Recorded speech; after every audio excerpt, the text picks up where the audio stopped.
Hey folks, coming to you on a Wednesday. Just a quick update. The Dwarf Baby Tear that I rooted, that is that little piece right there, if you can see it. I'm trying to get it where it's in focus.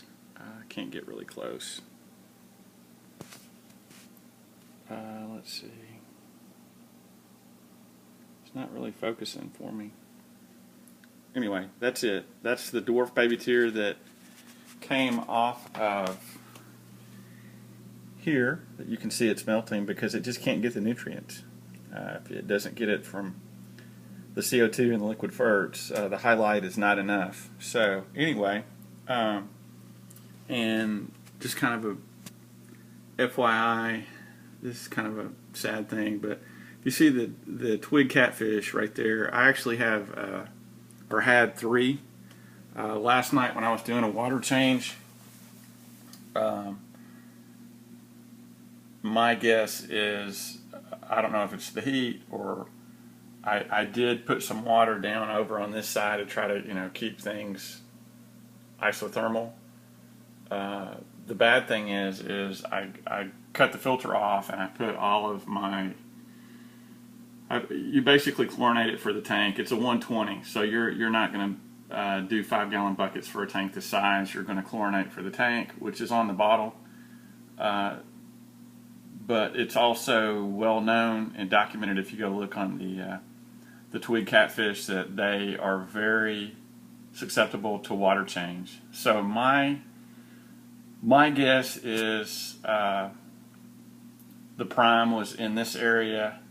I put some water over here and it spiked the chlorine and it killed the fish. Ironically, there was 3 in the tank. I've only lost 1, and I've been doing large water changes.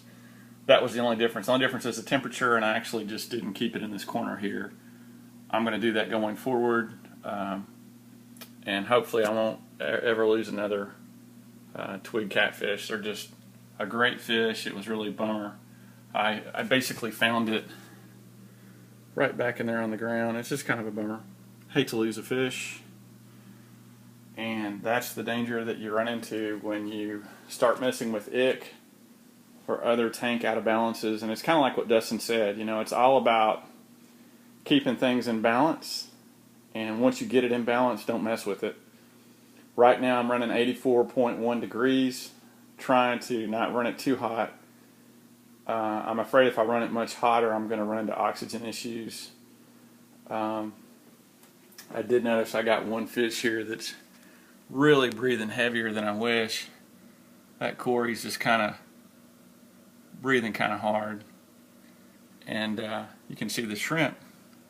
The ghost shrimp really love the wisteria right there. And I don't know if that catfish is just tired or what, but if you notice the gills on these fish, if you can watch, he won't move some. He's breathing a little harder than I wish he was. But some of the smaller ones aren't. Some fish are more susceptible to oxygen than others. Kind of like if you think about mountain climbing, a mountain goat can breathe thinner oxygen a whole lot better than we can until you get acclimated to the temperatures. But everybody else is doing well. There's a rubber lip, great little fish, by the way. He's probably my favorite pleck just because he only gets about 6 inches max, and he's got quite the personality. But anyway, everything's doing well. Update on this, a little closer to the top. I'm thinking by this weekend it will surface. I don't know if it'll bloom by then, but also if you look, I've got, you can believe it, there's 2 new leaves right there. One in the middle, one on the right for the lace plant. Those are 2 new leaves, and it's already got a bunch on it, and they are just doing amazing. If you can get an idea of how big that is.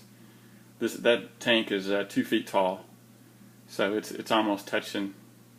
So I mean, those leaves are probably a good 16 inches, 1.5 feet, and it's rolling, doing pretty well.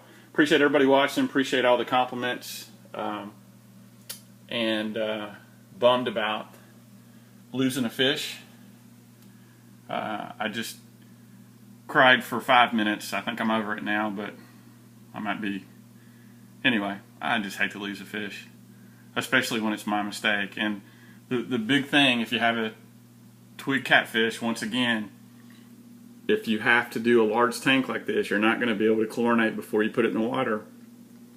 Turn your filter off, put the prime in the corner, keep the twig catfish, and guys that are sensitive, I promise they'll stay on the other side. They won't be anywhere near you when you're doing that because they're kind of shy anyway.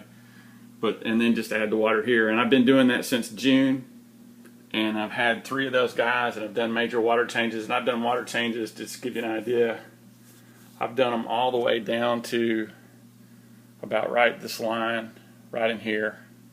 Give you an idea how far down that is. But I've taken it that low, and last week I was doing them almost every day, every other day. Didn't lose a fish. So that's what happens when you get arrogant.